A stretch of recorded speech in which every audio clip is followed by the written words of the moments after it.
तो चलिए अब हम लोग शुरू करने वाले हैं। आज एक नए वीडियो के साथ पढ़ेंगे और आज का हमारा जो टॉपिक होगा वो हम पढ़ेंगे इलेक्ट्रिकल कैपेसिटेंस। तो स्टार्ट करते हैं आज एक नए टॉपिक के साथ। और आपको बता दूं कि इस टॉपिक के साथ आपको क्लियर हो जाएगा इलेक्ट्रिकल कैपेसिटेंस क्या होता है। इसके बाद हम लोग कुछ अच्छे अच्छे क्वेश्चंस पूछेंगे जो बोर्ड एग्जाम में भी दिया है, जो कॉम्पिटिटिव एग्जाम में भी क्वेश्चंस आए हैं बड़े ही अच्छे तरीके से, बहुत ही अच्छे ढंग का जो है क्वेश्चंस हम लोग सॉल्व करेंगे। तो स्टार्ट करते हैं इलेक्ट्रिकल कैपेसिटेंस। इलेक्ट्रिकल कैपेसिटेंस क्या होता है?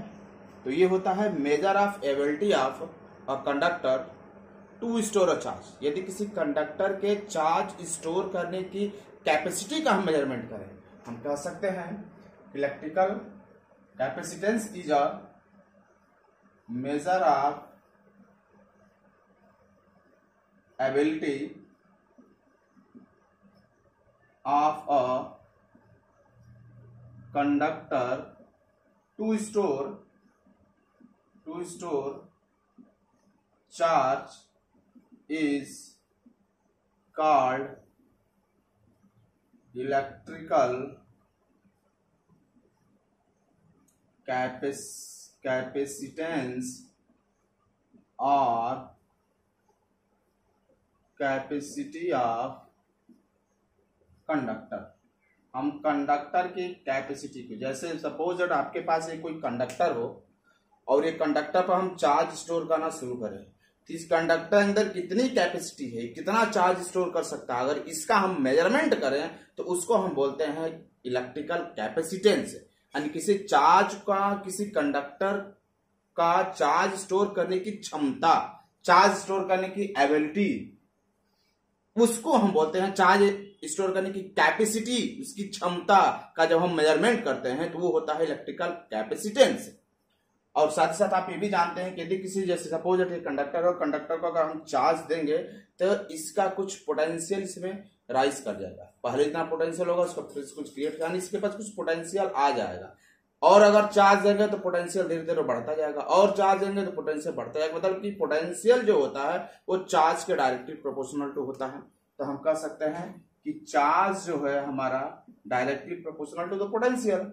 और अगर यहां से हम प्रोपोर्शनलिटी हटाते हैं तो कांस्टेंट लगता है V, जिसको बोलते हैं कैपेसिटेंस। ये कांस्टेंट होता है और इस कांस्टेंट को हम कह सकते हैं इलेक्ट्रिकल कैपेसिटेंस या कैपेसिटी ऑफ कंडक्टर। यहां से अगर हम C की वैल्यू निकालते हैं तो Q बाई में V होता है। तो कैपेसिटेंस को हम यहां से भी डिफाइन कर सकते हैं कि it is the ratio of electrical charge to electric potential. Electrical charge electric potential का जो रेशियो होता है उसको भी हम बोलते हैं इलेक्ट्रिकल कैपेसिटेंस या कैपेसिटी ऑफ कंडक्टर। क्या है वो? कैपेसिटेंस ही है, कंडक्टर के चार्ज स्टोर करने की कैपेसिटी ही है, एबिलिटी ही है, इसलिए इसको हम बोलते हैं कैपेसिटेंस। ये जो होता है कि स्केलर क्वांटिटी होता है। इसकी यूनिट की अगर हम बात करते हैं तो इसकी यूनिट जो होती है फैराडे होती है, फैराडे होती है। ठीक, हम यहां से 1 फैराडे को भी डिफाइन कर सकते हैं। 1 फैराडे जो होता है 1 कूलम्ब और 1 वोल्ट के बराबर होता है। 1 फैराडे भी निकाल सकते हैं। डायमेंशन की अगर हम इसकी बात करते हैं तो आपको पता ही है, डायमेंशन की अगर हम बात करें तो C equal to Q by V होता है। Q इक्वल टू क्या होता है? IT, और V इक्वल टू क्या होता है? Q को IT अभी थोड़ा बाद में लिखेंगे। V इक्वल टू क्या होता है? W बाई में Q, उल्टा करेंगे तो हो जाएगा Q स्क्वायर बाई में W। यहां से अगर हम लिखना चाहें Q की वैल्यू तो IT का स्क्वायर हो जाएगा, और W का डायमेंशन आपको पता ही है। W का जो डायमेंशन होता है ML स्क्वायर T का पावर माइनस 2 होता है, तो हो जाएगा ML स्क्वायर T का पावर माइनस 2। और करंट का जो डायमेंशन A होता है तो A स्क्वायर, टाइम है तो ये T स्क्वायर, और हो जाएगा ML square T power minus 2। और इसको अगर हम ऊपर ले जाते हैं तो हो जाएगा M power minus 1 L power minus 2 T power 4 और ये A स्क्वायर, ये इसका डायमेंशन हो जाएगा।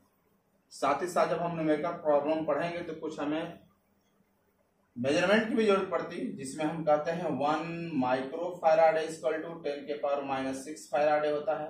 1 नैनो फैराडे की अगर हम बात करते हैं 1 नैनो फैराडे की अगर हम बात करते हैं तो 10⁻⁹ फैराडे, और 1 पीको फैराडे की बात करते हैं तो 10⁻12 फैराडे। ये फैराडे जो होता है बहुत ही बड़ी यूनिट होती है, बहुत बड़ी यूनिट होती है। थोड़ा इसका हम फील करना चाहें फैराडे के बारे में।